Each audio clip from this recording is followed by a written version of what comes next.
کہ جے بجھے جیوے تا بال لیشن، جے بجھے جیوے تا بال لیشن، آئی بھوک تا ٹال لیشن، ساڑے تے کوئی دیگ نہ چاڑے، سانو سائیاں پہ سوال لیشن، جنہوں سائیں سنبھالنا ہے ہاتھ چاہ کے بولے یا رسول اللہ۔ بس آخری بات، حضرات عزیز وقار، مدینے دی گلی چند بیبیاں تشریف فرما، بحث چھڑ گئی۔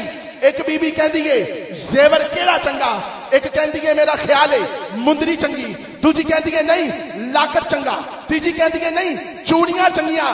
حضرات سیانی بی بی کہندی ہے لڑو نا، آؤ پاک رسول دی پاک بیٹی نو پوچھئے زیور کیڑا چنگا۔ انتظامیہ نے دسیا کثیر تعداد ماواں بہناں موجود نے، میں پیغام دینا چاہ رہا سٹیج دا سہارا لے کے۔ حضرات سیانی بی بی اگے، بیبیاں دی قطار پیچھے آئے، پاک زہرا دے گھر ہاتھ بان کے عرض کر دیے پاک رسول دی پاک بیٹی ساڈا رولا پہ گئے، زیور کیڑا چنگا؟ کوئی کہندی ہے مندری چنگی، کوئی کہندی ہے چوڑی چنگی، کوئی کہندی ہے گھونگٹ چنگا، کوئی کہندی ہے پازیب چنگی۔ پاک رسول دی پاک بیٹی فرمایا چلیو، نہ چوڑی چنگی، نہ مندری چنگی، نہ پازیب چنگی، جے زیور چنگا تا اکھ دا حیا چنگا۔ اللہ کرے جڑا اس گل تے سبحان اللہ بولے، جے ماں ٹل گئی ہے تو ماں دی بخشش ہو جائے، جڑا گج بج کے بولے سبحان اللہ، اللہ ماں دا سایہ سلامت رکھے، ذرا ہاتھ بلند کر کے کہہ چھڑو سبحان اللہ۔ اس تو بعد میری آخری حاضری، اگلی نشستہ آغاز ہو جائے گا۔